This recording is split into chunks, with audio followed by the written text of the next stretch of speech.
And everyone, welcome back. Today I want to talk a little bit about what we can expect from Trump's second term, okay, which I think is going to be very different from his first term. And what I want to discuss here is, some of the why. Why is his second term going to be so different? In later videos, we'll get into some of the details, but I want to kind of talk about how the stage has been set, okay? So, number one, okay, the never Trumpers are gone out of the Republican Party. Like Liz Cheney and her crew, they're out of there. Okay, so he's not going to have to deal with resistance from his own party. Okay, so that is a big plus. Okay, now basically the Congress and the Supreme Court are his Congress and his Supreme Court. So the Republicans already have a majority in the Senate, not a supermajority, but they do have a majority. And in the Congress, it's still not, as of today, November 7th. There's still a couple of undecided elections going on the House side, but most likely the Republicans are also going to have the House, right? So they're going to have a trifecta, right? They have they have the White House, they have the Senate, they have the they have the House of Representatives, they even have the Supreme Court. So I think there's a word for it when you control all four, tetrafecta. So Trump's is most likely going to have a tetrafecta. Okay, so he's going to have this tetrafecta, and he's not going to have the resistance that he had in the past. Okay. Another reason, okay, Democrats, right, especially in the cities, have been suffering for the last 4 years because of the migration crisis and inflation. Okay, so Democrat-run cities have been suffering. They saw where they were, during Trump's first term. They saw what happened during Biden's term. And I think that they really want to get back to where they were during Trump's first term. Okay, so he's not going to have the level of resistance that he had in this first term from Democrats. Okay, they all want to get back to that happy place that they were between 2016 and 2020. I mean, they weren't happy at the time, right? But them looking back now, where they are like during Biden's term versus where they were back then, I think that a lot of them saying, hey, there was a lot of good stuff going on back there. Let's try to get back to that place. Okay, so he's not going to have the resistance that he had from Democrats. Some will resist him, but it's not going to be. I don't think it's going to be like the entire Democrat Party. I think it is going to be possible for Trump to peel off a few Democrats in the Senate to get things done, okay? Because they do not have a supermajority. They have a majority in the Senate, so the Democrats can filibuster any bills that Republicans put forward. So Trump needs to, at least have a couple of, 3-4 senators that are, that are kind of cooperating with him, that he can work with to get stuff done. Okay, so I don't think Trump is going into his second term looking to start wars with Democrats. Okay, now I think that if they don't cooperate with him, okay, especially if he has control of the House, right? If he wins, if he does get full control of the House or majority in the House, the Republicans are in a position where they can start investigating a lot of stuff in the past. So I think that that's kind of like a carrot they can hold over their heads. Cooperate with us so we can get stuff done, because if you don't and we got nothing better to do, then what's left? What's the only thing that we can do? Oh, we're going to have to go back and start investigating some of the things that you guys might have done. Okay, so they have both a carrot and a stick ability here, right? They can get the Democrats to cooperate with them, or they can investigate them. Okay, so I think the Democrats are going to have more of an incentive to work with Republicans. Okay, so other thing that's going on, and this is a big one. Okay, Trump cannot run again in 2028. Okay, he's got his 2 terms, and then he's out because you can't have more. Nobody can be president for more than 2 terms. I think the exception is if let's say the president passes away and then the vice president becomes president. That might be the exception, but he can't run for more than 2 terms. So I think that the Democrats don't see him as a threat or a future competitor. They know that after these 4 years, he's out, he's done, he's out of there. So I don't think that they're going to be competing with Trump. Okay, in his first term, right? They knew that he was going to probably run for a second term. So all through his first term, they were looking for reasons to show why he shouldn't, be elected in his second term. That's no longer an issue. Okay, so that's another reason why I think that the Democrats are going to be a lot more cooperative with Trump. He's no longer a future competitor to them. Okay, now jumping off of that, who's most likely to be the presidential competitors in 2028? Most likely it is going to be J.D. Vance, okay, and Josh Shapiro of Pennsylvania, okay. Why these 2? Okay, well, Vance is already there. He's vice president already, so there's no reason why he wouldn't try to become president. I've seen some really good stuff from Vance already, including a photo of him with an AR-15 that I posted. So I'm very enthusiastic about having J.D. Vance in the White House right now. Okay, I think there's a lot of good stuff that he can do for us. But J.D. Vance versus Shapiro, right, of Pennsylvania. Why Shapiro? First of all, like, Pennsylvania was one of the key swing states. Okay, and I mean, Shapiro's already been in the office. I don't remember how many years. I think he's been in there for 2 years already. I have not seen him do any, like, wildly leftist radical things, okay, or say any wildly radical leftist things. He may have done it, but it just hasn't made it to the surface. I would think that it would have made it to the surface if he was doing stuff like that. So Shapiro is in a swing state, and he's in a position to say that he is a moderate. Okay, so I think that puts him probably in one of the best candidates that Democrats can run that has a chance to win the White House. Okay, I think that the Democrats are done with radical leftists. They're just done with them. Okay, they don't want any more Kamalas. They don't want, they're gonna go for the middle. Okay, so this leads me to my next point. Okay. The radical left has been defeated. I mean, they are done. They are finished. I mean, they're not going to disappear and go away forever. But the Democrats, right, because right now they've lost this election. They're sitting down there. They're trying to figure out what happened.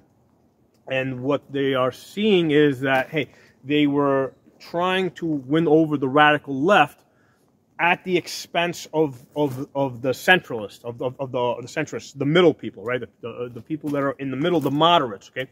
So you can't have it both ways. I mean, you're either going to go radical left and give up the moderates, or you're going to try and stay in the middle and lose a lot of your radical left. So in the past, the Democrats had concluded that, hey, they were willing to give up the moderates, or I guess they figured that if they went hard left, they wouldn't lose as much of the middle. And I think that they're going to look back at this and they're going to say, no, when we go hard left and try to pick up those votes, we lose too much in the middle. So this time around, and probably for many years in the future, they're going to say that, hey, we need to hold on to the middle, right? We need to fight for the middle at the expense of the radical left, if that's what it takes. Okay, so that's where I think that I think that's the approach that the Democrats are going to take. So the radical left is expendable at this point. Okay, if I mean, for the most part, what's the radical left going to do? They're most likely going to vote for Democrats anyway.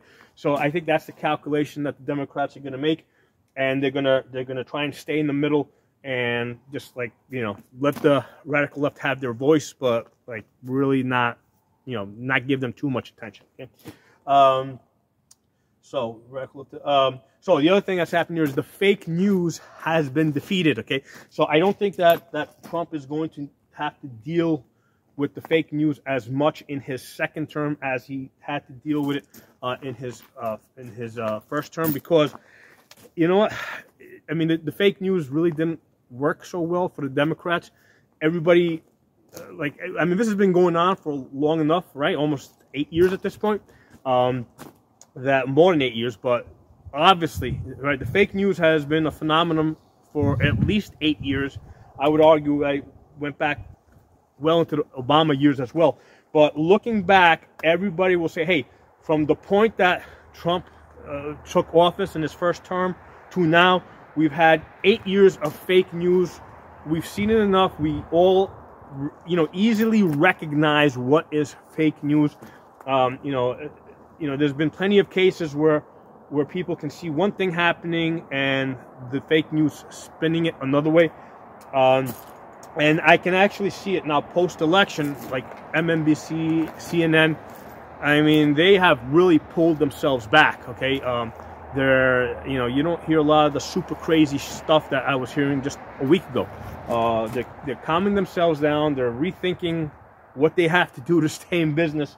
And I just don't think that Trump is going to have to deal with as much of the fake news in the second term as he had to deal with in his first term. And I think that he's going to adjust his personality, when he sees this, okay?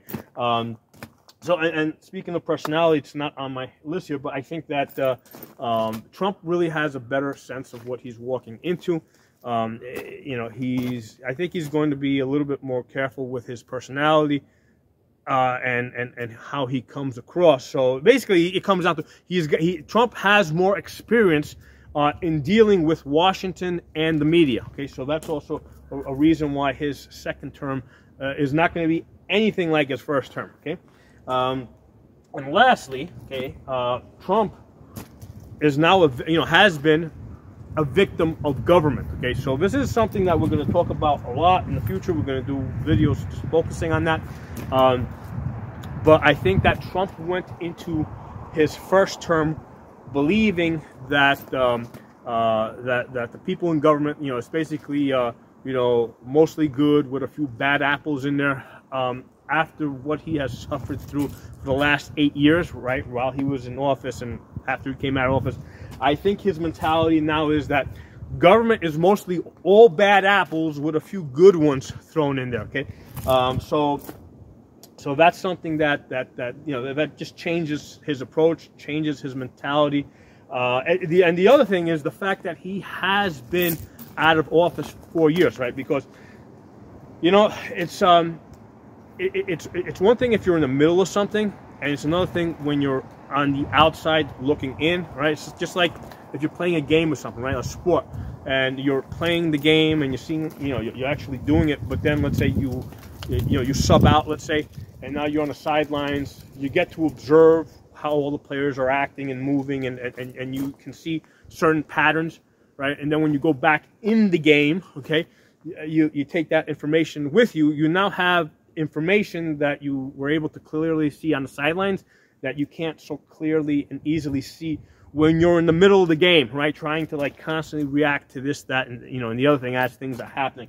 So Trump, having been out of office for 4 years, has given him insights that he could not have possibly had or seen while he was in office. So if he had gone, let's say he had won back in 2020, and he had gone from his first term directly into his second term, I feel that there just wouldn't have been a difference. He really wouldn't have gotten anything done. He definitely would have not had the Congress behind him, right? He would have been fighting all through his second term. If he had won in 2020, he would have been fighting a Democrat-controlled House and Senate. Nothing would have gotten done. Okay, I think that it was, looking back, I think it was in all our best interests that he actually unfairly was cheated out of his second term. Okay, but I think in the long run that's going to work in all of our benefits. Okay, because now he's going back in there. He's going to have cooperation that he would not have had otherwise. I think he's got a better vice president that will support him. He's made relationships with people like Musk and other people out there. So I think he's going to have a much better second term in 2024 between 2024 and 2028 than if he had won and had gone from 2020 into 2024. Okay, so I think this is actually, in hindsight, this is going to work out for the best. And I was like one of those people that like really thought that the world was crashing back in 2020 when they announced that he lost the election.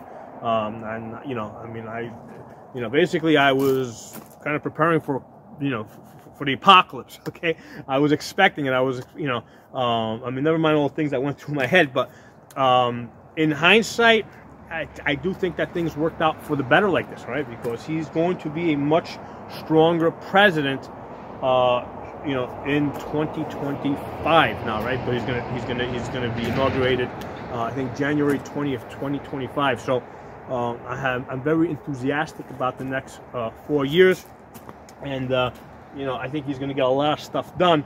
And what's going to happen is, at the end of those 4 years, I think the country is going to look back. Because remember, they're no longer fighting against him, right? They're no longer competing with him because he's on his way out. He's done. He's pretty much out of politics at that point.